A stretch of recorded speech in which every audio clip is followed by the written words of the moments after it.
Good evening. Ma'am, you have started the broadcast. Is that Neha? Yes, ma'am. Okay, welcome Neha. Thank you, ma'am. Okay. Can you see my screen? Yes, No. ma'am, I can. Okay. One sec. I'll just make this into a PowerPoint. Yeah. Is that okay? Yes, ma'am. Okay. I wonder how many people have joined. Shall I just can you see that for me? Yes, ma'am, there are 11. Okay. I'll just wait for another couple of minutes, maybe. Sure, ma'am, sure. Ma'am, but the broadcast has already started, ma'am, as... Right. That's fine. We'll wait for another couple of minutes. So you don't have a time limit, do you? No, ma'am, we don't. Okay. So we just start. Sure, ma'am. Right. So welcome to the participants. This is Dr. Amita Ray. I guess we can wait for a couple of minutes. Is that okay?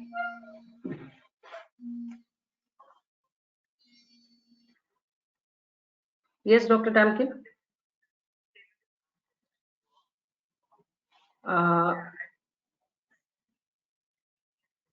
Okay. I'll just tell her. Neha, are you able to hear me? Yes, ma'am, you're perfectly audible, ma'am. Okay. Can you just unmute Dr. Tamkin? Yes, For ma'am. some time, so that she can invite the participants, etc. Ma'am, she's unmuted, ma'am.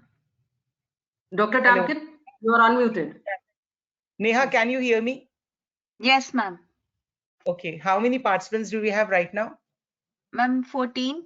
Ma'am, and 16, including ma'am and me. Okay, so let's wait for some time, Dr. Amita, isn't it? Yeah, that's what I told her. Fine. Yeah, let's wait for 5 minutes. Yeah.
Should I call a few people? I think I'll call. That works. Okay.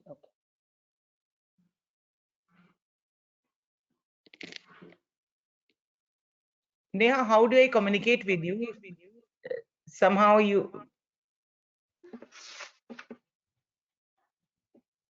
Ma'am, we need to talk to everyone. No, I'll give a few calls to a few people, the faculty. But if I want to communicate with you, how do I communicate? I don't have your number. Yeah, ma'am. Ma'am, it's 887. Hold on. Hello, Dr. Tamle, can you just join? We started already. Okay, thank you. Sorry, yeah, 887. 222. Yeah. 9944. Thank you. Welcome, ma'am.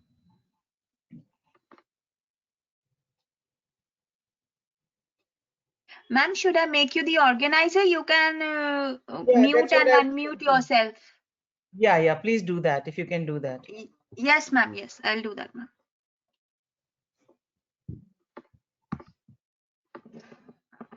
Just keep me unmuted also, Neha. Yeah, ma'am, you are unmuted, ma'am. Thank you. Ma'am, is it fine, Tamkin, ma'am? Yeah, it's fine. Yeah. Thank you. Ma'am.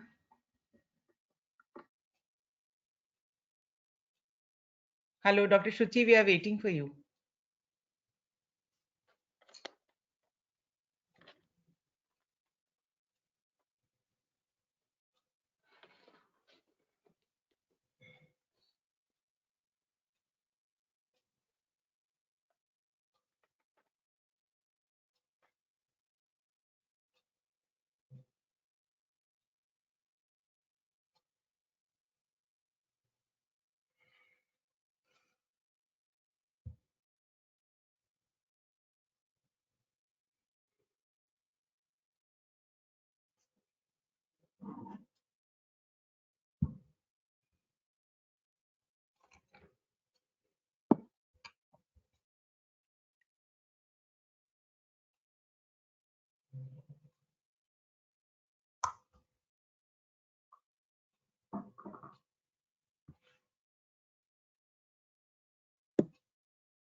So 31 people have joined, Dr. Ma'am, there are So, 31 now. Yeah. Hello. what do you say? I begin because otherwise we get late. I think so. Or should we wait till 7:15? Whatever you say.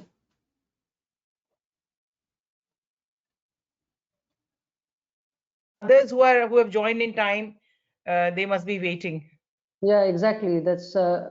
I'll start then. Yeah. Okay. Okay. So, good evening to all my colleagues present here.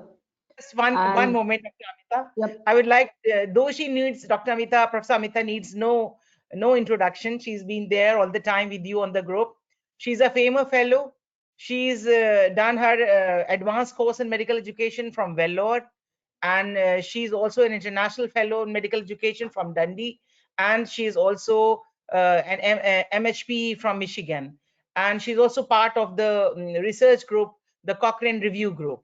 So lots of experience and lots of degrees to her credit, and we hope to benefit from her a lot, from her experience and from her academic knowledge. Thank you so much, Dr. Amita, for being here with us. Yes.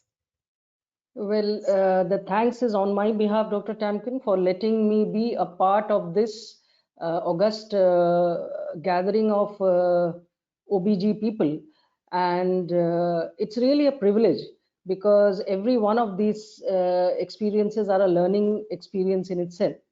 So I'll just, without further ado, I will talk. I'll start my this thing on self-directed learning. I think Dr. Tamkin, are you able to see my slide properly? Yes. Okay. We are able So to see your video and your slides very clearly. okay, thank you. So I begin with wishing all my colleagues present here a very happy new year to you and your families. And I hope sincerely that this year will bring a little bit relief from the problems of the last year of COVID, from the last year's burden of COVID. Now, talking about COVID, I'm quite sure that all of you will agree that, as the saying goes, that every cloud has a silver lining and every rose has a thorn. So also is true of COVID, I say. It did have its silver lining. It taught us a lot, particularly in the field of education and medical education. It's taught us how to engage our students without being physically present with them. And in this way, I think it was relevant to this day's topic today that it laid the foundation, or rather, forced the students to become more self directed towards their own education. Now, let me come to the topic proper, and that is self directed learning. Now, as the very word goes, it is a simple English, we can call it a word or we can call it a phrase, which says that you learn something by yourself, self-directed learning. When was this term coined? Let me start. Sorry, I'm not able to change my slides. Instead of clicking your mouse, just click on the arrow And I'm on the clicking slide, on the the arrow. arrow on the slideshow, then it will move. No,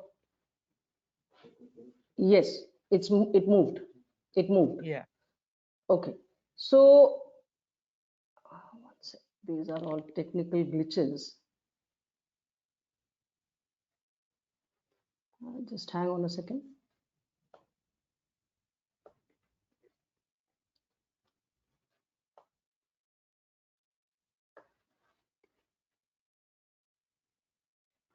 So when and how was this phrase? When did this Excuse me, phrase ma'am. become? Slide Yes. not visible. Oh God. Slide not visible. Ma'am, wait, I'll help you, ma'am. I'll just help you.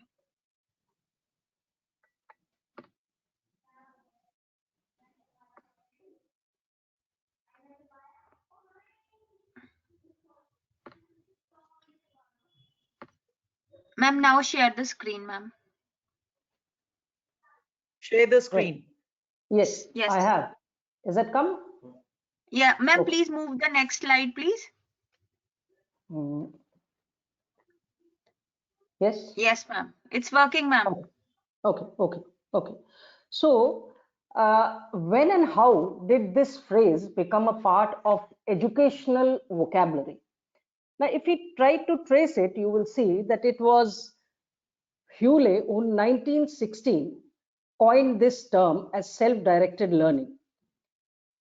Further on, there was a decade's gap, and two in 1971 took it up. But it was not before 1985 when our very own father figure of medical education or adult learning, Knowles, coined this subject and brought it right into the forefront. Now, having told you about the history of this vocabulary, is it true that this self-directed learning was not present before 1961? Well, that is not very true. You can find the mention of self-directed learning even in our ancient scriptures. Right. Here you have somebody, I bet everybody recognizes, and that is Eklavya. And as the mythology goes, we know that Eklavya didn't have his teacher by his side.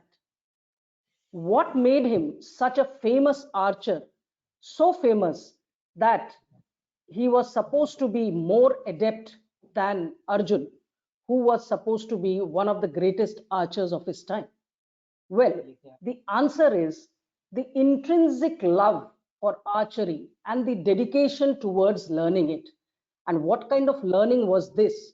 Well, you can very well understand that it was totally self-directed learning without the help of the guru. Okay. So let us proceed. So does that mean that this self-directed learning is so very complicated, and are we not doing it? Well, let us see this example. This example is that of a dish, and I'm quite sure all of us ladies and even gentlemen probably watch cookery shows because we are very fond of eating and cooking. So, this cookery show, what is it? And when do we turn it into a self-directed learning? So let us see, the objective is this tasty dish in front of you, and the teaching learning method is the recipe that is probably available as this lady is doing on the net. And if not on the net, it may be present in a recipe book. And you learn the recipe, you follow the steps in this book or on the net, and you cook up a beautiful dish. And instantly almost you can get your assessment from the reaction that you have on the dining table of the family and the friends that you are able to, that you are entertaining. So this is a very common example of a self-directed learning. Now, if that self-directed learning is there for so long and we are doing it all the time, what is the hype about it today? I remember in my FIMA days, there was one of my facilitators, there was one of my, Dr. Tamkin, can you please mute yourself? Dr. Tamkin, can you please mute yourself? Yes, thank you. So, what is so great about self-directed learning now? I remember in my FIMA days, I had one of my faculty, Dr. Rashmi Vyas, who is the director of FIMA now, and her favorite question was, so what? So I'm using that same thing and asking you, so what? We are learning all the time. We are doing self-directed learning. So what? What is new about it? And then comes to the session. Why this session on self-directed learning? So what? And now, as tradition goes, I will try to put the objectives of this session to the forefront. So the first thing, or this session will aim to answer the following questions with respect to self-directed learning. The first question will be why, that is the need of self-directed learning. The what, so what is self-directed learning? How do we explain it? Third, how, what is the process of self-directed learning? When and where are the last two questions, which will be specifically described in relation to our own subject of obstetrics and gynecology. So always, one of my gurus always told me the best friends of a person are these five gentlemen: why, what, how, when, and where. And taking a lead from him, I'm trying to put the objectives of this session. So let us first go to this question of why self-directed learning. Why do we have to understand it? Why do we have to know it? Well, let us see education then, sometime back, and now. And you see these quotes in inverted commas.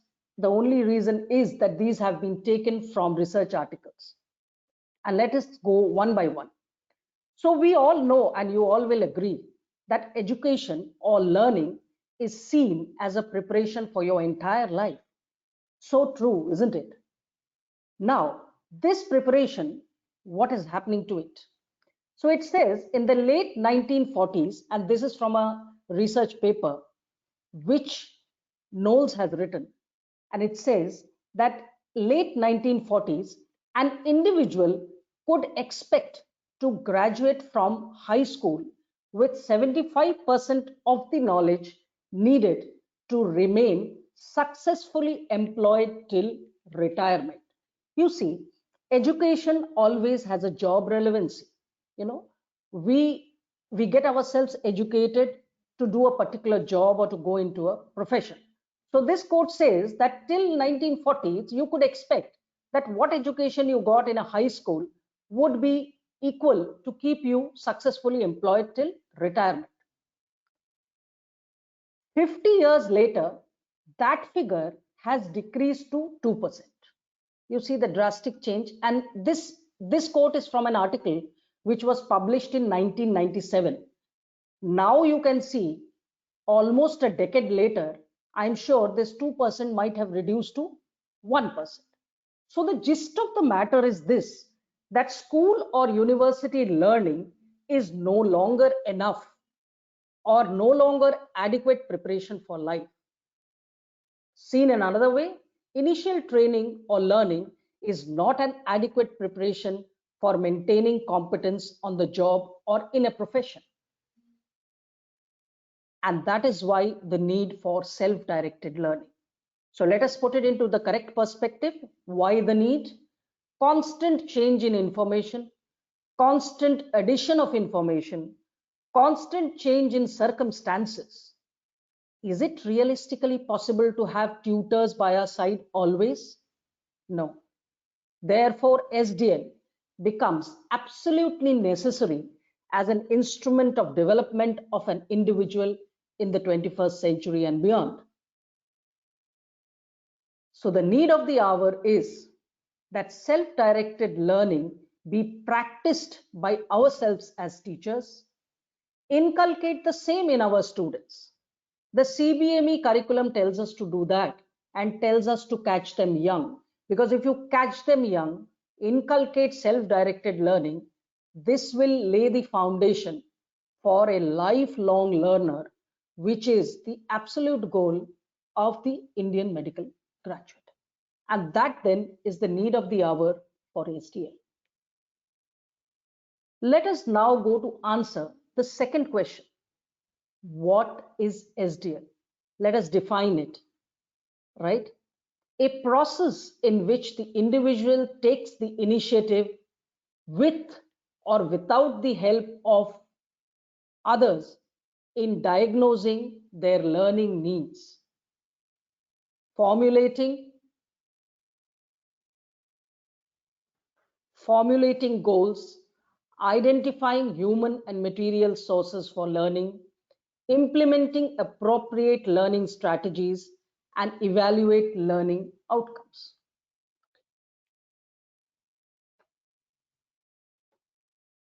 Now, this is a very big definition, right? Let us break it up and understand, or let us explain what is self-directed learning. So the first step of self-directed learning is determining or diagnosing their learning needs or our learning needs or the students' learning needs. Next to that is setting realistic objectives/goals. So the objectives or goals should be realistic. The third thing is identify the resources. Where do I learn this from? Is it a human resource or is it a technological resource, whatever it may be? Next step is deciding learning strategies. How do I learn it? Is it from a book? Is it from the net? Is it from my teacher? How do I do it? Implementing the strategy. I have decided that strategy and I start and implement the strategy. I actually learn. And then, of course, assessing the outcome. So let us see how the flow goes. And a very nice term, autodidacticism. So didacticism is lecturing and autodidacticism is you're lecturing to yourself. So identify your learning need, set learning goals, identify resources, decide how you will learn, start learning, implementing the strategies, and then see whether you have achieved your aim. So should it be like this? Well, no, it should be something like this. It has to be a cycle, and a cycle keeps going on, and that is why SDL keeps going on. It doesn't have an end. So then there's a learning need, setting the objectives, identifying resources, deciding learning strategies, implementing learning strategies, assessing learning outcomes, and tallying to see whether your learning outcomes fulfilled your learning needs. And if they have done so, you go on with a second learning need. And that is what the SDL cycle is. Dr. Amita, can I interrupt you for 1 minute? Yes. Can everybody see her slides? I'm not able to see your slides. Yes, Can you ma'am. raise your hand? Ma'am, wait, I'll help again, ma'am. Wait. Yeah, because slides are. Wait.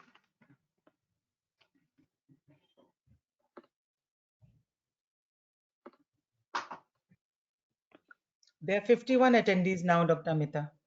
Yeah, now Yeah. we can see. Okay. Ma'am, now show your screen, ma'am. Please share your screen. Because I became unmuted myself at that time, and now this thing happened again. I think. Yeah. Some problems, technical glitches.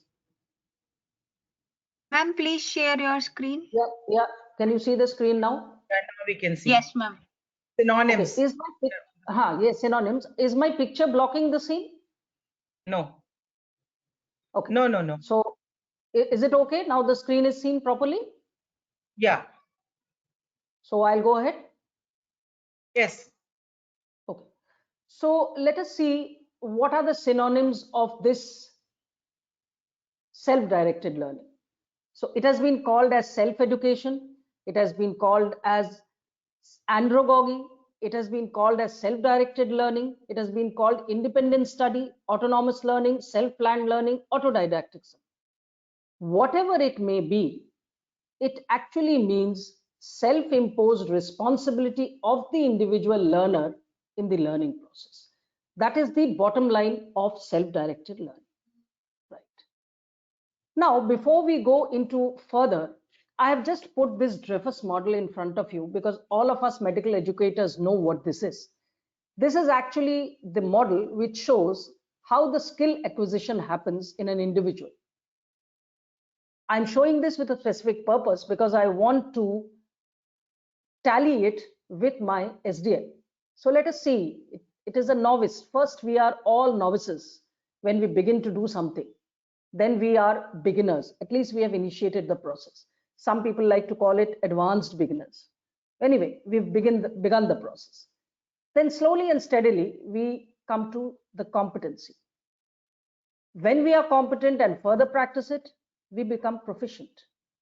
And after proficiency comes expertise. Slight differences between these levels. An expert can change the thing also. An expert can teach another person. So you see, gradually this level is increasing. So why did I put this slide here? The reason is simple. Because SDL also is a metamorphosis. It is not going to happen suddenly. It is a gradual process. First of all, the realization of SDL has to come, and the total dependency is there. So the first stage I would like to say is the student is totally dependent on the teacher. Steadily and gradually, you get him interested in it, in the SDL part of it. Slowly, you involve him in his own learning activities that is involved. And after that, he becomes totally self-directed. He decides what he wants to learn, how he wants to learn, how he shall know that this has been achieved, and whether the learning objective has been achieved. So this is a gradual metamorphosis, very similar to something in nature. If you can see a larvae metamorphosing to a beautiful butterfly. So you have the larva, the pupa, and I don't know so many other stages. I have forgotten my biology, but I remember the larva and the pupa part of it, and ultimately the beautiful butterfly. So how does this all happen? This happens because somebody is nurturing it. And in this case, it is the nature that is nurturing it. Okay. And similarly, for us, we have to act like nurturers. And how? At every stage, the role of the teacher is well defined. And that is how the teacher nurtures. So let us say at stage 1, when the student is quite dependent, you are almost an authority or a coach. You are coaching, sometimes with authority, sometimes by coaxing, whatever it may be. The total onus is still here. Slowly, the student becomes interested and you become a motivator or a guide. Okay, well, the students had developed an interest. Now I need to channel that interest. Steadily, the person becomes more and more involved and you become a facilitator. You're just facilitating his needs. You're just fulfilling his needs wherever he appeals to you. And lastly, he becomes totally self-directed. Occasionally, he will consult you. So you are a consultant, or you may even become a delegator. You may give him certain tasks to learn by himself. So you become a delegator, and the whole of it is done by the student himself or herself. So the metamorphosis of the student from dependent to self-directed, and the metamorphosis of the teacher, I would also call it metamorphosis from the authority right down to the consultant or the delegate. Sorry. And in this transformation, as happens in nature, there are certain facilitators and of course certain barriers. So in this transformation from dependent to independent, and here by independent I mean self-directed, there are several facilitators that will help us to do this task. I have purposely not put barriers out here because barriers I feel is a little bit of a negative terminology. If somebody likes to clarify what are the barriers, I would say the absence of the facilitators are the barriers. So let us see what are these facilitators of self-directed learning. Okay. Now, before we go to that, let us understand that this self-directed learning is an interplay between three things. And that is very obvious for anybody to understand: the student, the teacher, and the context. And each affects the other, and each affects the learning process or the outcome. And similar is the case for SDL. So if the context is not proper, the student is affected, the teacher is affected. If the context is good, the teacher is motivated, the student is motivated. If the teacher is good, the student is motivated, and the teacher tries to change the context, and so on, so forth with the student. So this is an interplay between the three of these people. Okay. So understanding this, let us categorize our facilitators into students' characteristics, faculty controlled characteristics or facilitators, let me say, and administration controlled or context related facilitators. So the context is very important in any medical education scenario, right? So let us take it one by one, and I will take the faculty controlled facilitators first, because I believe this talk is for us teachers to understand, and we are the faculty, and these things are more under our control and we can alter them easily. So let us go to that. So the two things again we can categorize about the faculty. One is the attitudes or traits, and the second is the curriculum design. I'll just try to elaborate each at a time. So let us see the attitudes and the traits of a faculty that will help establish self-directed learning. So support and feedback, feed forward. This probably is the pillar on which self-directed learning stands. Without this from the faculty, I believe, and it's not difficult to understand, self-directed learning would not be possible. Now, use of real world experiences. You see, you will see it in all your students. If you relate something that happened to you or happened with one of your patients in the real world, that serves as a very good learning experience or a very good learning example. And the students will really be happy to learn about it, know it, and somehow it sticks to their memory, right? The third thing is the own professional enthusiasm of that particular teacher. That's a very important attitude or the trait of the faculty. An enthusiastic teacher can turn a demotivated student into a totally motivated student. And the last one, actually, I put myself. I did not find it in medical literature, but I believe from my experience, I've seen role modeling is a very important attitude that governs the student learning, and particularly SDL. I'll relate you an example. I was doing my MHP from the Michigan University, and one day, one of my students who came to clarify some doubt from me saw me studying with literally with a paper and a pen and writing down. He was a very quiet student, very shy, but he picked up the courage and asked me, "Ma'am, what are you doing?" So I said, "Look, I've got an exam to give." So he was looking at me and he said, "Ma'am, you are 55 years of age. What exam are you giving now at this age of your life?" I said, "No, see, son, there is this, scope for learning, and I'm giving an exam." Later on, when he became an intern, he quoted back that example to me. He said that it really motivated me to study on my own because I saw you study on your own at your age. So I believe a role modeling does play a lot of role in directing a student toward what you want them to do.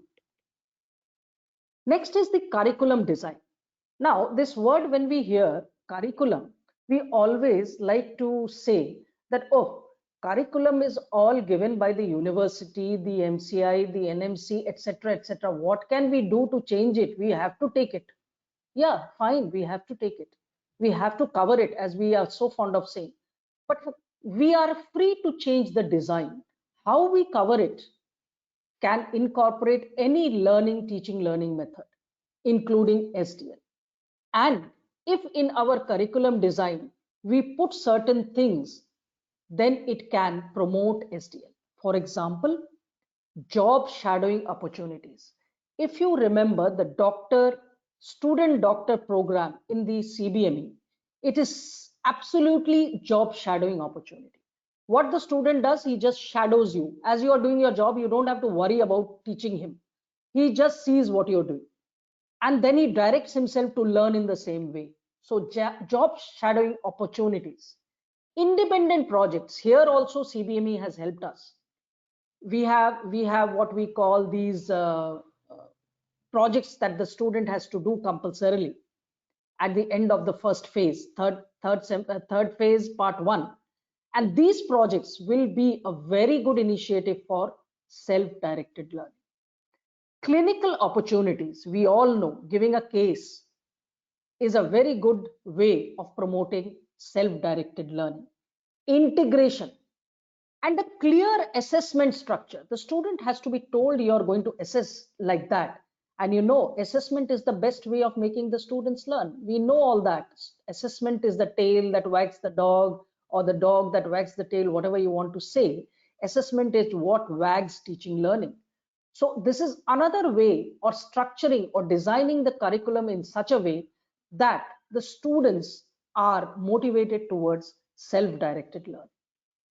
Let us go to the administrator related or context related facilitators for self-directed learning. Naturally, infrastructure and resources, and incentive for students in the form of rewards and recognition. Let me go a little further into this. When we talk about infrastructure, faculty workload and class size, here we are at a back foot because we have a huge load of students there. But of course, we have to manage it. Decreasing the workload on the faculty will give them more time to work towards making the students self-directed. Technology access, if you're able to give good access, technological access to your students, that itself is a facilitator for self-directed learning. Similarly, if you are able to give them some self-acquisition access, for example, a skills lab, they can go and learn on their own after you've explained to them once. This is a basic foundation stepping stone for self-directed learning. Besides that, incentives for students. You give them rewards, and let me tell you, materialistic rewards are not always needed. Even a good word of praise is an enough reward. Of course, from the administrators, some certificates, and lastly, because we are all there as professionals for a job, creating job opportunities in a particular field can encourage the student to self-direct himself to learning in that field. Now, student characteristics that facilitate self-directed learning. You all must be understanding this very well. A student who is proactive in class, a student who is proactive with other students participating, organizing, a student who is proactive outside of class in other activities. All these characteristics tell you that the student can be a good self-directed learner. Good study habits, time management, etc. is another strong point for self-directed learning. Metacognitive factors are important because cognition is the first step when you start learning something, whether it is self-directed or otherwise. And the student understands his own learning styles, whether he is happy to read a PDF, whether he is happy to see the thing actually, whether he is happy to write it down and learn it. That's their own learning style. And the student understands this learning style of his own, he'll be able to grasp any teaching learning methodology and benefit by it. So these are the student characteristics that you could inculcate in students or look for in students to promote self-directed learning. Now, The learning domains we know, and let us see, can SDL be incorporated into the new CBME curriculum as per the learning domains? So we know what are the learning domains, just to revise it. So the knowledge, the skills, attitude and communication. Now we a little bit of elaboration here. We think of knowledge as head, definitely. We think of skills as hand. But let me say to you that it is the psychomotor skill which are the hands, whereas cognitive skills, diagnostic skills, critical learning skills are all in the head. And then, of course, is the attitudes which is related to heart. And lastly, but not leastly, is the communication. And that's why I have put a big lip picture out here, because this has been emphasized time and again in our CBME curriculum. Now let us see whether all these domains can be taken care of by self-directed learning. Each of these domains can be reinforced by self-directed learning. Let us see. If you want to give knowledge, you could give it as a flipped classroom, you could give it as a PDF, you could give it as a link. Of course, the link has to be with towards some reliable sources, not otherwise.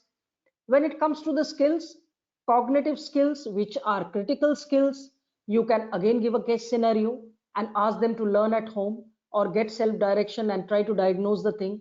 Give them a report to study, ask them the conclusions from that report. What about psychomotor? Is it very difficult?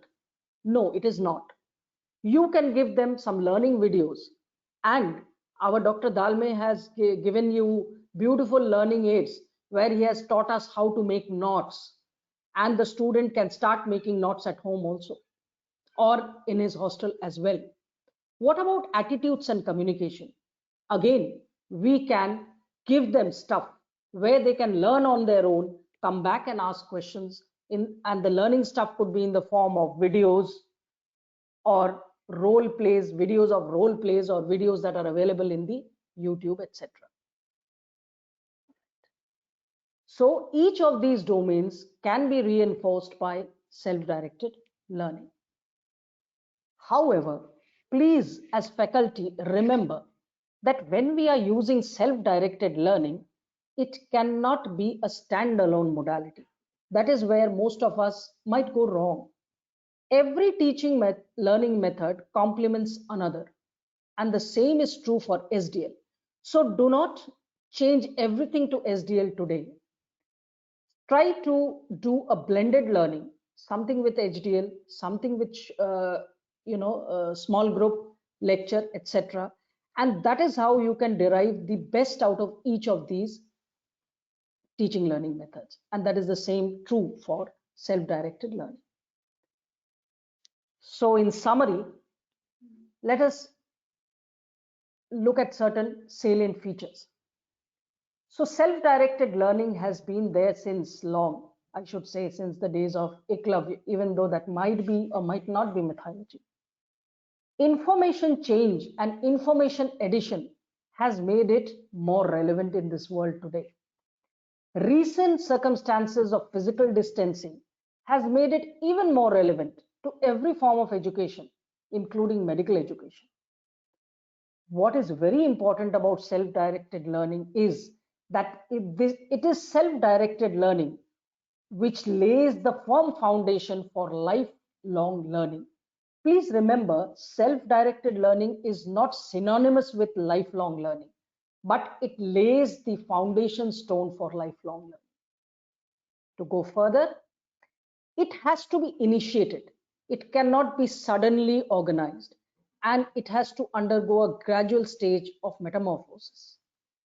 Facilitating strategies can be classified into those pertaining to each stakeholder. And who are the stakeholders? The student, the teachers, the context wherein you can have the administrator, the management, all these people. All domains of learning can be addressed by SDL, as you saw. And as with other teaching learning strategies, SDL2 is best when combined with other teaching learning strategies.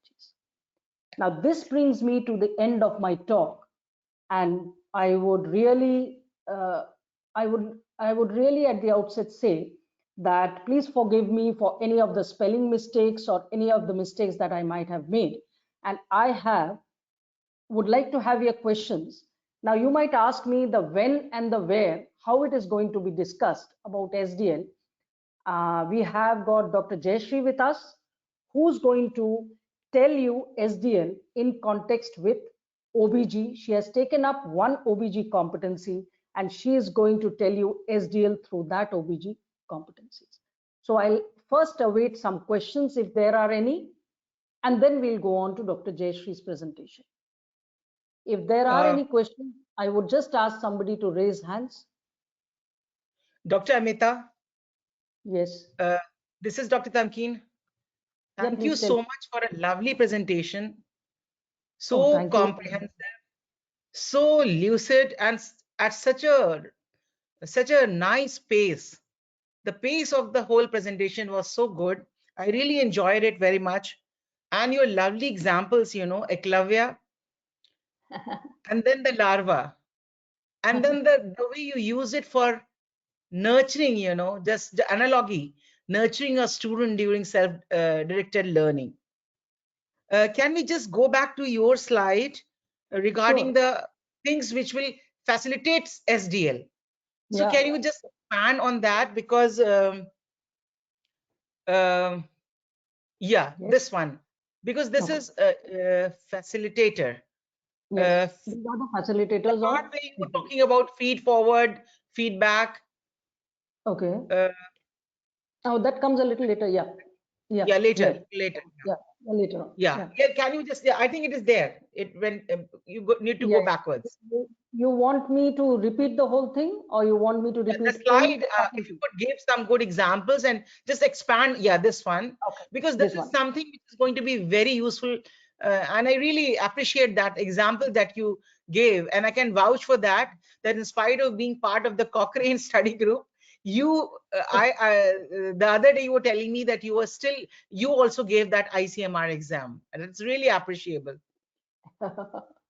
So can you just this, maybe some people are not, you know, familiar with the feed forward, feedback, support. Yes. Okay, so now okay, thank you, Dr. Tamkin. I'm really humbled by your words, but that's really humbling, and sometimes you don't find words to express yourself. So I think if I start to express myself, I may be wasting everybody's time. So let us go on with the task ahead. The task is this, that the attitudes and the traits of a faculty, which is, as I told you, very much under our control. And that is what, you know, sometimes I always feel maybe the administrative or the context, we cannot change much. The students are what the students are given to us. They come through an exam, whatever the students come, they come to us. We cannot change the students. We cannot change our administrator, but can we change ourselves? Yes, we can. So in that perspective, I would like to say that if we are supportive to our students and if we give the feedback, now what is this feed forward? Now this feed forward is a part of feedback only. It means that you tell the student what next. How are you going to proceed next? You are just you are giving him the feedback about, let us say, an assignment. Okay, whether it was good, whether it was bad, whether it was excellent, whether it was satisfactory, you give them the feedback. That is bare feedback. But now what is important is give feed forward. What next? As I told you, so what should the student do after that? That is more precious to the students, and that is the attitude that the faculty should have when they are promoting self-directed learning, or for that matter any learning. So feed forward, how should I proceed forward, is a very important, and I feel that is where we lack in our exams. Particularly in our university exams, I would like a column to be added there, that when you give the student 50 marks out of 100 marks, why don't you tell him why you cut the other 50 marks? Where can he improve? Otherwise, what do you expect? They are never going to improve. They don't have a clue as to where they improve. This is the feed forward. The next is the use of real world experiences. This appeals to everybody. As human beings, we are very enthusiastic to know what happens in the real world. What we learn in books is something, you know, we feel may not be true or may be very bookish as the word goes. But when we hear real world experiences, we start thinking, okay. And that is a very good way of teaching students, particularly giving them self-direction. Professional enthusiasm. You see an enthusiastic teacher, you see anybody having enthusiasm with anything, you are motivated towards that same. If you see a musician who is very enthusiastic about his music, you too start listening to him or you start emulating. This is professional enthusiasm. And the last one is role modeling, which Dr. Tamkin, forgive me, I put it on my own. We know that role modeling is the hidden curriculum. And the hidden curriculum does a lot to motivate a student. He observes you, he sees you, he or she sees you, what you are doing. What you are preaching is not very appealing to him. What you are doing is very appealing to him. So we should practice what we preach, and that is what the student is going to learn. So if we are preaching self-directed learning, we should practice self-directed learning. That is what I meant by attitudes and traits of a faculty. Am I clear, Dr. Tamkin? And am I clear, the participants? Can anybody tell me what it is? I mean, I don't know. Yes, thank you so much. So because like you said, this is the only thing which is under our control. Yes. And which we can work on. Yes. So it was important that we just expanded on that. So the questions, please raise your hands, or Neha, Neha, are you Yes, there? ma'am. Yes, ma'am. Okay. Can you see the attendees? I'm unable to figure out. Yeah. Yes, ma'am, I'm doing that. Dr. Meena Armo. You're self-muted, ma'am. Please unmute yourself. So the questions, please. Dr. Meena Armo. Dr. Asha Naravi, you can unmute and ask your question.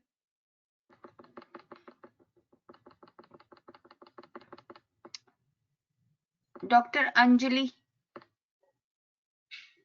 You are unmuted, ma'am. Please unmute yourself. Dr. Anjali Kanhare, you can unmute and ask your question, or give your comments or share your experience.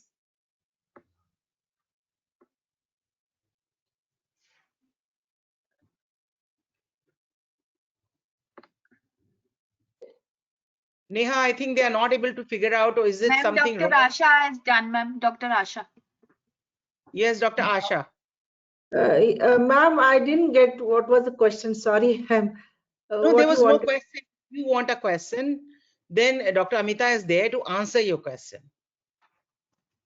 There was no question.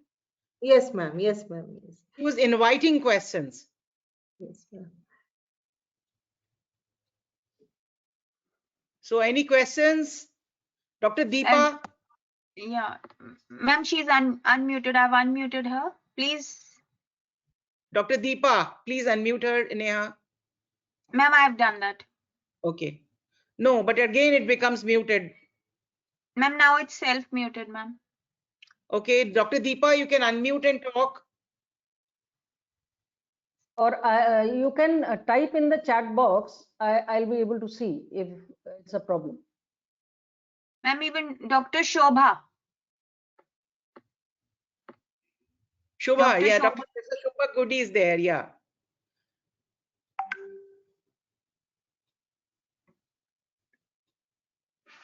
I don't know why they are unable to. Ma'am, please click on the microphone icons. You will be unmuted, ma'am. Everybody, please, whosoever is asking questions, please unmute by clicking on the microphone icon. Okay, is it possible to unmute all? Ma'am, no. No, ma'am. No. Yeah. Dr. Shobha, you unmuted yourself, but again, yeah. Do that, please. We want to listen to you, Dr. Shobha. She was able to do that. I don't know why she again muted herself. Dr. Anjali? Actually, I'm getting Dr. Anjali's comment here. It says wonderful presentation, but not able to unmute. That's what she says. Now I'm unmuted, I think. Dr. Dr. Shobha Asha, Goody, yes. Dr. Shobha, you are unmuted Can I ask ma'am one question? Yes, yes, Sure, please, Yeah. please. Yeah, So ma'am, this, wonderful, yeah. definitely wonderful discussion. I just wanted to know how to know that student has learned by self-directed learning, like he has become good in it, Okay, like. okay. I'll answer that. Please, may I know your name, doctor? Please, sorry. Yeah, I'm Dr. Asha Nervi, head of the Asha. Department of MEUINDIA Thank you. Medical College.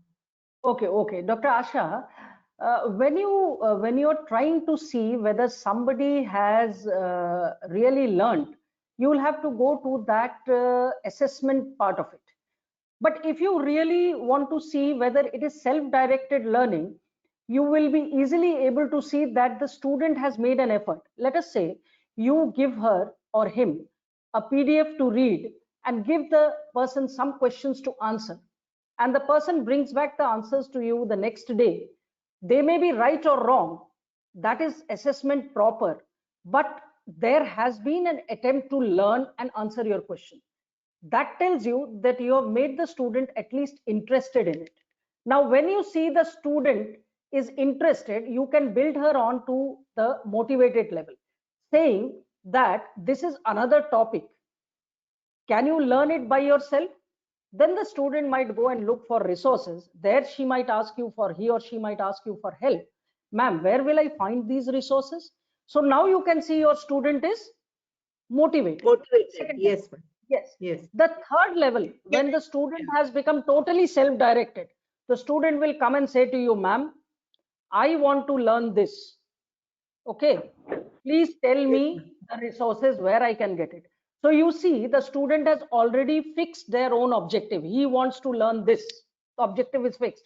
So the first step of SDL is you should first diagnose your own learning objective. So the diagnosis is done by the student. He asks you help for where to look for resources. You tell him that this is the better resource, this is not reliable resource, or whatever it is. Student goes and learn. You let her come back and you assess. So this is the way you can do it. Per se, the quality of self-directed learning can be judged by just the attempt the student makes to learn on his or her own. Am I? can I Yeah. can I Can I add ask? something to that? Can I add something to that? The assessment Yeah. part. Yeah, there are ready-made, modules, sorry, checklists available, which you can use during a self-directed learning session, in which there'll be marks for the resource, the searching for the resources, the writing of the objectives, whether the student used the correct methods to search for the resources, then how much he participated, how much was the teamwork, how much did the student, like somebody has a very aggressive behavior, not allowing others to participate. So all those things are taken into account, and you have checklists available for that, for the marking part, assessment part, and I will put that on the group. So that is Yeah. another way. Yeah, Dr. Tamkin, shall I come in here? yeah, sure. Now, see, when you talk about a group, let me tell you that self-directed learning can be done on your own, or it can be done with a group. Now, when you do self-directed learning on your own, it is the student only individually who's doing the self-directed learning. When you do a group self-directed learning, it becomes more of a problem-based learning. A problem is given to the student or a student group, and they try to divide themselves into, first of all, identifying the objectives, then going and looking at the resources, pooling all their resources together, discussing it, and putting a framework into place. So see, these all teaching learning methods are not watertight compartments. One mixes into the other. And for assessment part of it, actually we have a whole session on assessment, and fortunately or unfortunately I'll be taking that session. So I'll be touching touching about assessment on all these teaching learning methodologies. So and Only, these things. yeah, only thing that I want to say here is that for SDL, the assessment is both at the end, which you will use the written exam, the Viva, for how much is the actual knowledge and that part, whatever was involved, and also the process During the process itself, you are assessing individual student for his involvement, for his critical thinking, for how the way he searched the topic, the way he participated in the team.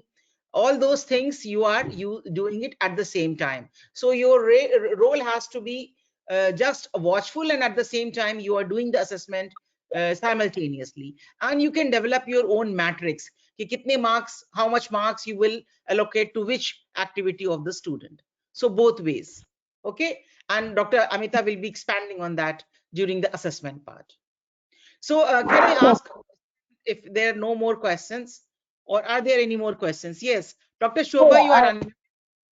yeah, I am Dr. Shobha, unmuted. you are I on. just Yeah. wanted to know, that from the third year itself, our first actual exposure to undergraduate students is when they come in for clinical postings, clinical postings. So actually, the students are first exposed to wards rather than classroom teachings in a very, very strong way. Of course, simultaneously, theory also starts for them, but it is not as powerful. First exposure for them is the clinical part. So I feel when the OB-GYN subject gets introduced first, we should have some, to make it very, very engrossing for them, very stimulating for them, some kind of clinical module which immediately makes them get interested in the subject, because it's very early for them. I often find that, if they are not well initiated in those years, then later on, they're not interested enough in the subject. So I felt whether the clinical teach also will have the same methodology or it will be different with patients bedside. Yeah. See, Dr. Gudi, thank you very much for posing the question. Actually, when I said about the phases, when the third semester students now come to us, earlier they're probably coming in the fifth semester, now they are coming in the third semester. So when the third semester student comes to us, if you remember the CBME document, it says that there has to be a student doctor teaching program, which actually goes on to define saying that these students are going to be put, a group of students are going to be put under one consultant, and each consultant has to take these students as if when they are going on rounds, when they are doing OPDs, or when they are doing the OTs, whatever it is. So there will be lots of clinical exposure in these parts. And actually that document has gone to explain that during this time, tell the students to make a logbook of what they learned in OPD, what Yes. they learned in OT, whatever, and what they learned on the rounds. So this is a very good example of self-directed learning. So what is happening? The student is learning by observation. You didn't take a formal class for them. You didn't make them sit in a demo room. You didn't make them in front of a blackboard or whatever, PowerPoint, whatever. You actually told them to shadow you. So they are just shadowing you. And during the shadowing, they are picking up things, jotting it down in their notebooks. Then they are coming back to you to ask whether this is all right or not. So I think this is a first step towards self-directed learning, and a very good step towards self-directed learning. Thank you. Thank you for that answer. Yeah. Dr. Shobha, Am I clear? thank you Am very I much. clear? Hmm. Dr. Am I Shobha, clear thank you on very this, much. Dr. Shubha? Dr. Shubha, am Sorry? I clear? Am I clear on Yes, this? yes. Abundantly Dr. clear. Shobha, Thank you so much. Thank you, thank you, thank you. Dr. Yeah. Shobha, thank you for making that point. And when we take that session on teaching learning, we are going to take that clinical part, how to prepare ourselves for the new batch of students coming for clinical teaching. I hope we will be able to do justice to that. Thank you for raising that very important question. And like Dr. Amita said, reflection is a very important component of self-directed learning. I think Dr. Jayashree will not be able to join us today. She sent me her slides, and I will just because she prepared the slides, I will because it's more of interactive. So I think we will just discuss her slides first, and I think you Yeah, were sure. guided by you. So I will Yeah, just put her slides and we will read that, and things will be more clear after that, because she has yeah, given please very go good on. examples. So can I Please go just on. start the sharing? Please, please, please.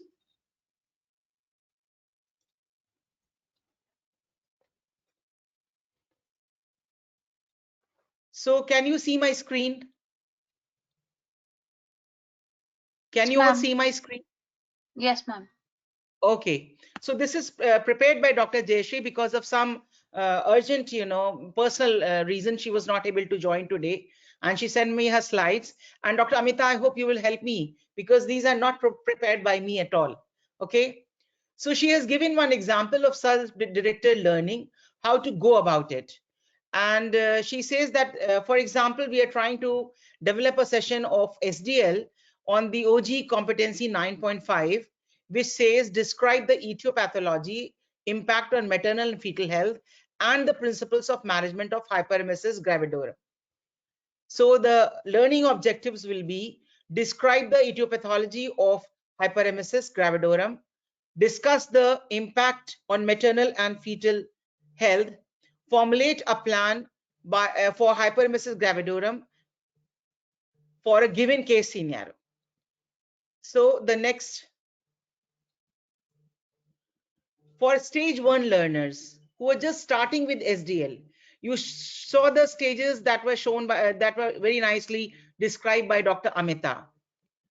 So exact match teaching style, lecture with set induction and objectives, followed by objective grading, immediate, impartial, task-oriented feedback. So this is how will be the how you will be conducting and will be the main components of the session for stage 1 learners. Dr. Amita, can you just expand on that? Yeah, the thing is that if you could when you are going on rounds, if you have a case of hyperemesis gravidarum, you could just when you're taking your rounds, you can just explain to them that these are the things that is happening to this case, and then you can go ahead and give them a task as to these are the objectives you have to fulfill. So it can be like that when the student comes to you for the third semester. Dr. Tamkin, can we go to the next slide? Yes.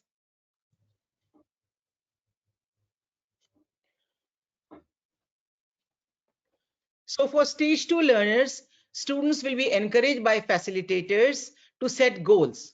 Now these students, they are going higher up, and here they will be encouraged by the facilitator to set goals, similar presentation on topic by the student, and interaction with the faculty before, during, and after presentation can happen.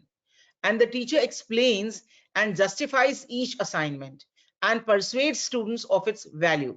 Students communicate their responses and interests.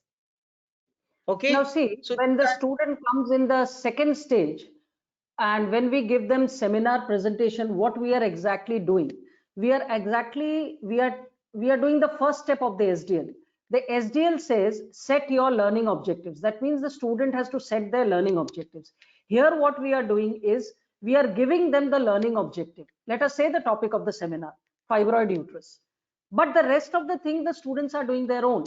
They are going searching for fibroid uterus, what they want to present, what is important, and then they are implementing it by doing the seminar actually, and leaving it for us to assess whether the seminar actually covered all the points or covered all the things that are to be learned by an undergraduate, and whether the objective of that lesson was met. So you see, the student has advanced further. You have just given the objective, the rest of the thing has been done by the students. and you can, somebody was talking about, very much interested about the assessment part.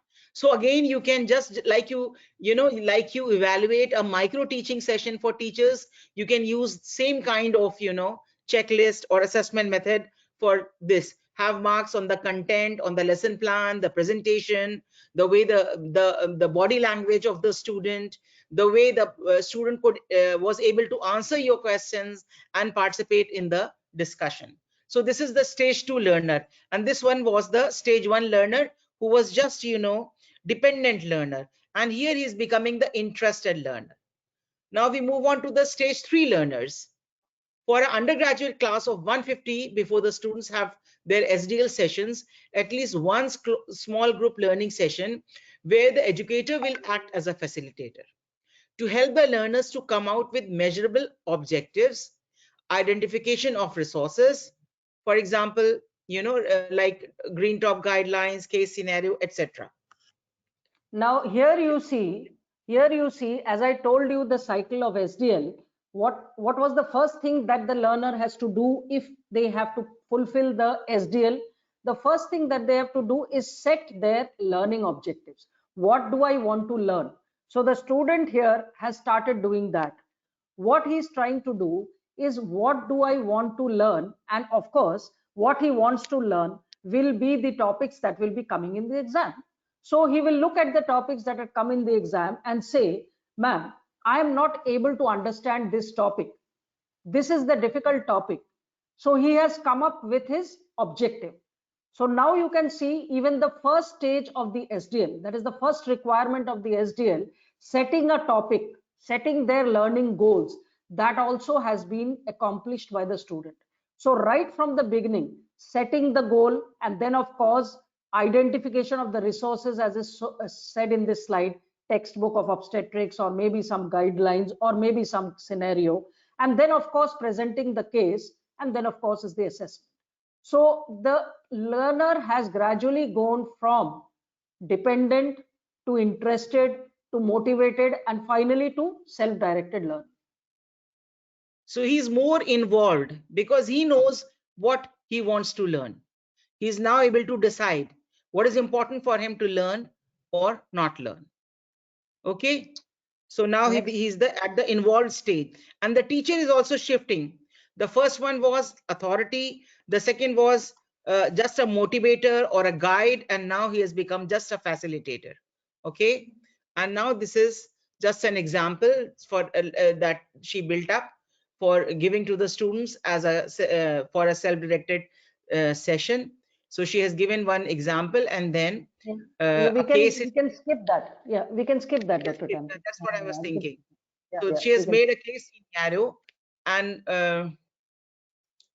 that's fine. That is a continuation. yeah, the investigations, the list of investigations she has also given, and then now how we plan for the self-directed learning, and then after that followed by commitment to a learning contract.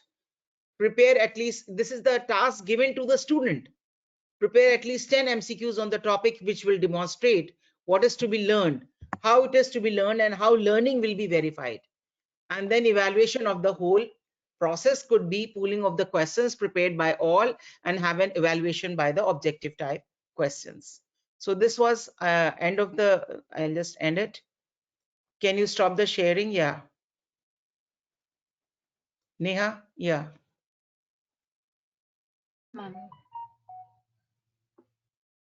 So now, what about stage 4?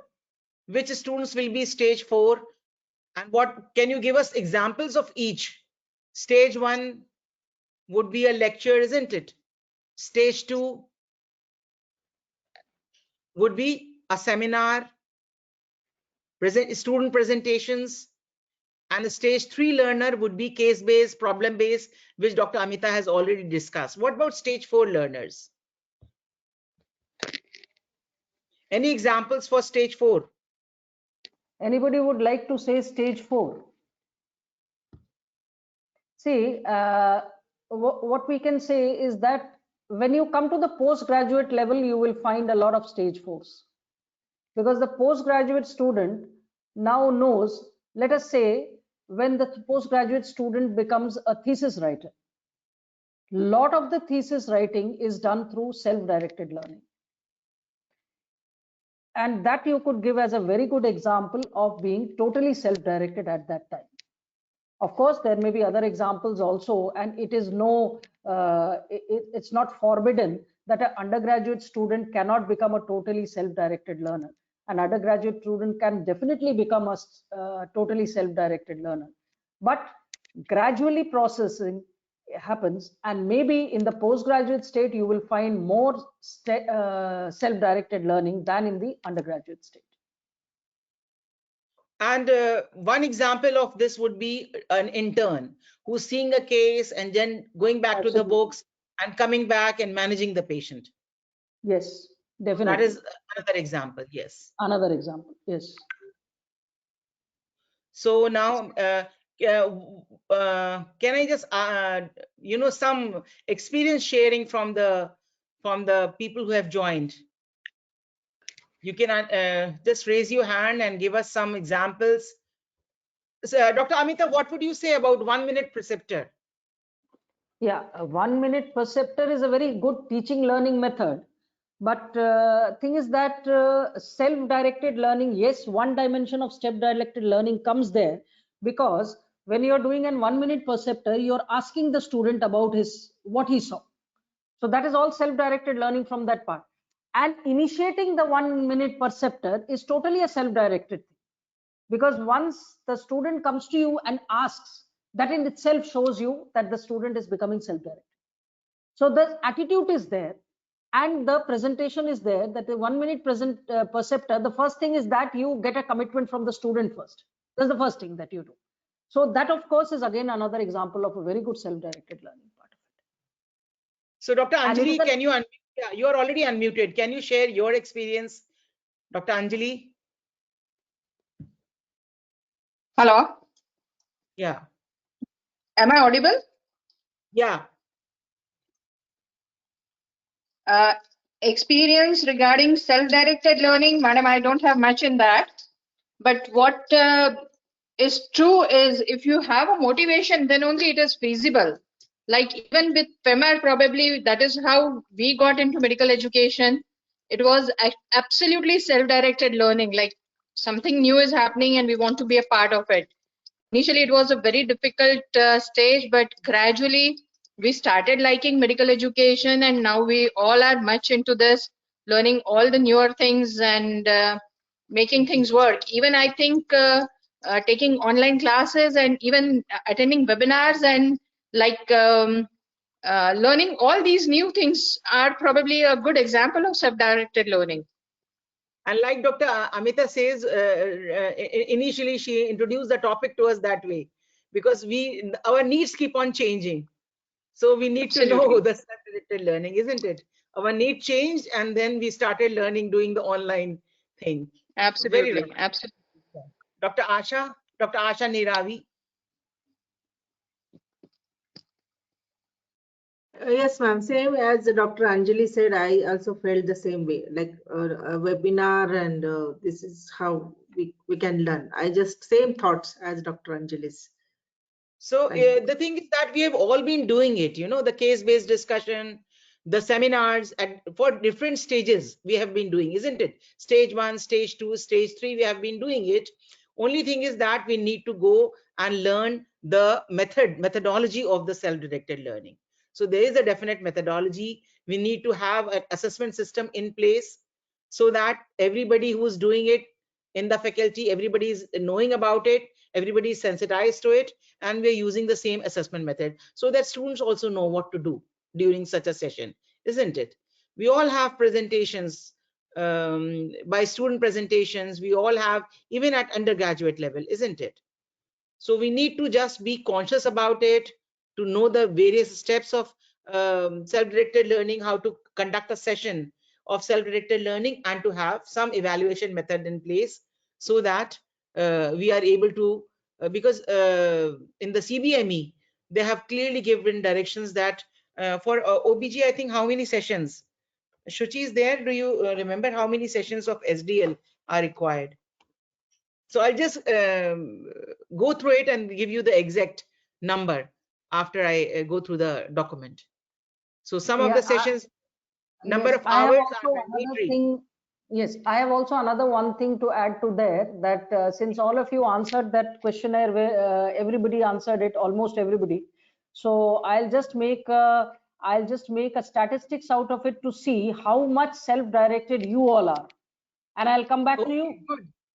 Good. And that will be an individual feedback or a group feedback? As you want it, because Both ways. This scale was the self-directed readiness scale. How ready you are to become a self-directed learner. That was the purpose I gave this scale this. And so purposely I kept I kept a little quiet about it, because I thought maybe some people might be reluctant to answer that, because they are being assessed. When we are being assessed, we become very conscious we become very apprehensive. Oh, kya hoga? So I thought, no, I'll just give it. But fortunately, and really, this is the first step towards self-directed learning, is your realization that you need to learn. That is the first step. Once you say that you need to learn, half of the journey is over. So I was very glad that almost 150 participants responded to that, and not only from our OBG group, from a lot of other groups. They responded to the readiness scale. And I'll analyze that and put it there to show how much of our faculty are ready for self-directed learning. Okay. Thank you.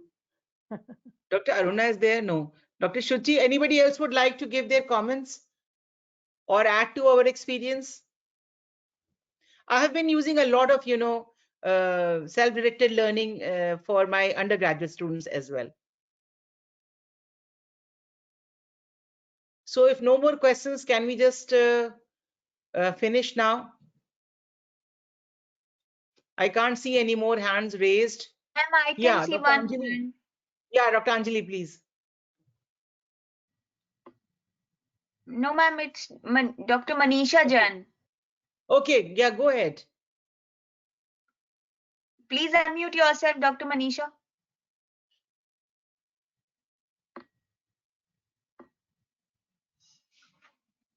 Now unmute yourself, Dr. Manisha, again.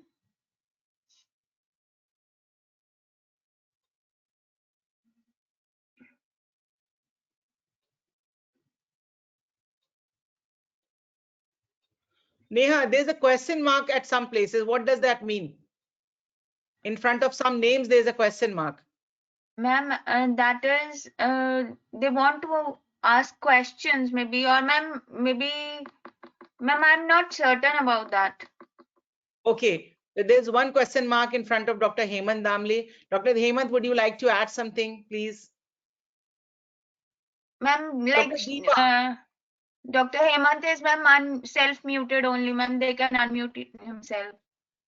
Dr. Deepa, Dr. Hemant. Yes. Now I can unmute myself. Excellent session, madam, and very thought-provoking. What I want to say here. Hello? Am I audible? Yes. Yes. One thing which I like to comment about is we need to give a lot of rewards and encouragement for self-directed learning. Praising, rewarding, encouraging, because we Indians, particularly on our side of the part, are very reluctant to praise anybody offhandedly. Right. We want to change that quality, especially now we are seniors. Anita madam is seniors.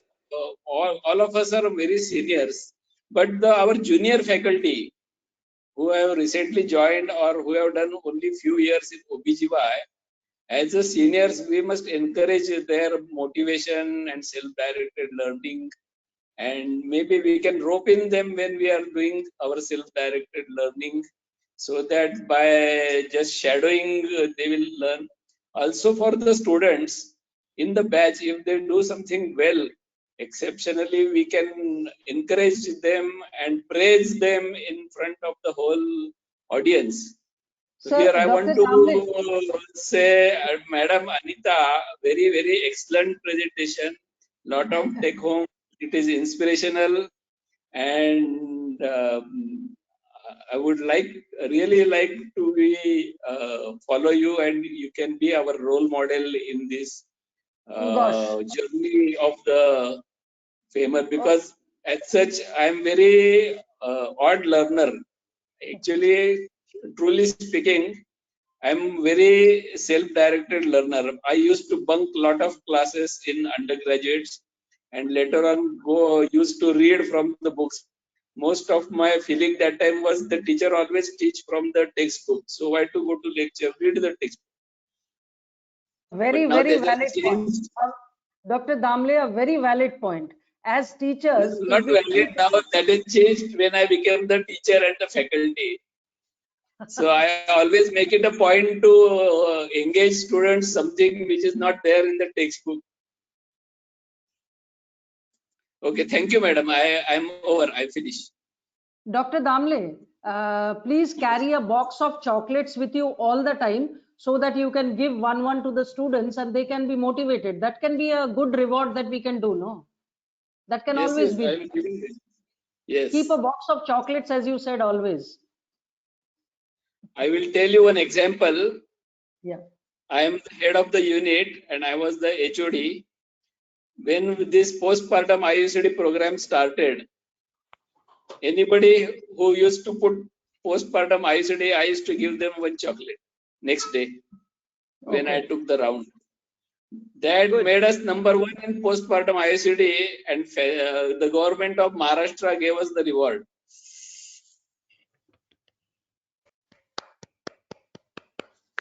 Claps. No, it's okay. Just Really clapping for you, Dr. Damle, clapping for you. Dr. Deepa, do you want to add something? Otherwise, we'll just. Thank you, ma'am, Meeta ma'am, for an interesting session, and it was clear cut. But I have a query. Student, whether I want to know whether it is a stage 4. Among the students, one student after my class, they come back and they go and look for some articles in library and all, and they come back with an idea. Ma'am, is it possible? Can we do like this? Is it possible? Whether we can implement like this? Can I do a project like this? Whether it will be a stage 4 self-directed learning. That's what I wanted to know, ma'am. No, of course it can be. See, you have got your electives. You have got something called electives now in our CBME curriculum. Yes. So for these electives, let them come up with their ideas. These electives are very good ways of self-directed learning. They have been told to elect or select their own topic of interest, and then we can guide them. So this what you are saying, that they will go to the library and get some ideas and come back. Tell them to implement those ideas about doing something during their elective term. So electives can be very good methods of self-directed learning, very good ways of self-directed learning. And electives have been put to make the student motivated and interested towards his or own inclination in a self-directed way. So I want to learn to do this, and I will do it on my own because I'm interested in that. That's the first step of self-directed learning, and that is the first step of electives as well. So of course you should encourage it and tell them to find out ideas and try to, your role should be guiding them. The goal should be realistic. The goal should not be so huge that they cannot achieve it. The goal should be realistic, able to achieve within your resources, in your college or your university, with you as facilitator. If that goal is achievable, if that objective is achievable, please go ahead with what the student wants. That is the best way that you can encourage and motivate the student. And if an undergraduate is coming with a project, idea of a project, definitely it's stage 4. And the STS projects that we have from the government, that's a very good example of stage 4 learner, thinking of a project, planning it, short 2 months project. The STS scholarships that the government is giving to undergraduate medical students. Actually, these electives stemmed from the STS only, because every project cannot become an STS project. ICMR cannot fund every project in every college for every student. So that is why they'll select out some according to their own criteria. But what about the other students? Let them also do it, and that is why the electives have been included in this curriculum. Actually, that is what Dr. Sheshadri and Dr. Supe have conveyed to me ki, Amita, the idea behind this electives was that सबको STS नहीं मिलेगा, लेकिन सब लोग project कर सकते हैं, and let us include it as a part of a curriculum. Am I clear on this? Yes. Okay, yeah, ma'am. Thank you very much. I just wanted to know whether it belongs to stage 4, because the stages were very clear when you told. I just want to introspect myself. Thank you, ma'am. Now see, one thing about stages. You cannot have watertight compartments for everything, right? It cannot be that you cannot have watertight compartments. It is only after some time then you can call an expert. But there will be some place where he is going from competent to expertise, where he is going from novice to beginner. So it may be I like to equate it with something called fundal height. We all are obstetricians know. When we see the fundal height, sometimes we cannot say whether it is 28 or 30. We say between 28 and 30. It is something like that. And of course, the uterus will come to that size, no, at some point of time. It cannot be either this or that. Sometimes it may be in between. So everything is not a watertight compartment. So when the person is becoming from stage 3 to stage 4, he might be somewhere between the borderline between stage 3 and stage 4. And we should not be nitpicking about all these things. Where only goal is to make the student self-directed. Keep on progressing him towards higher stages. That should be our aim.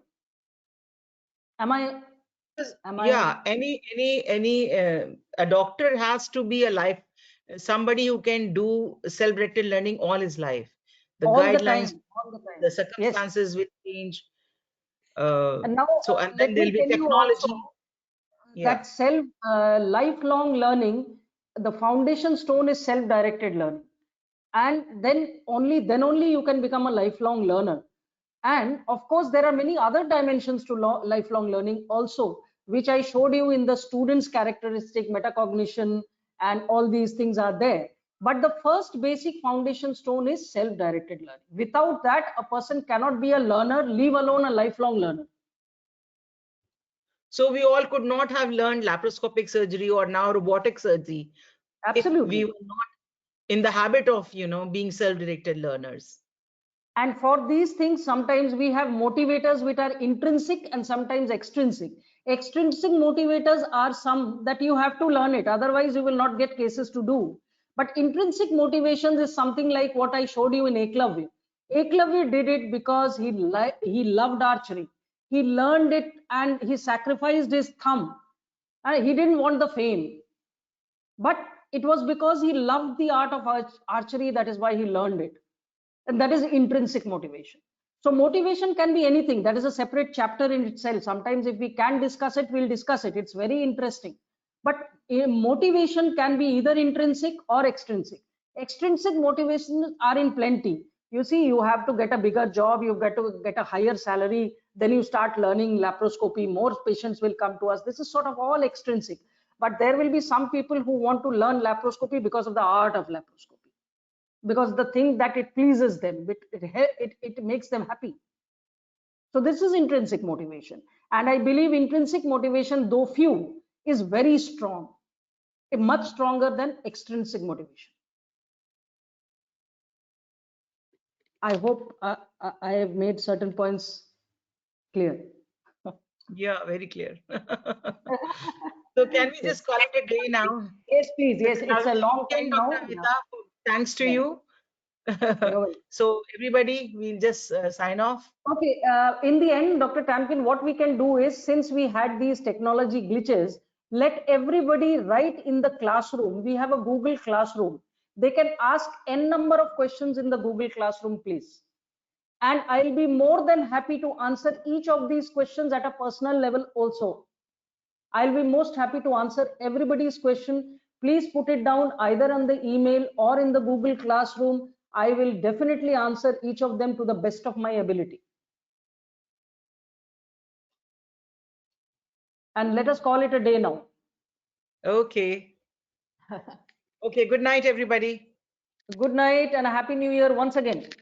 Yeah. Good night, everyone.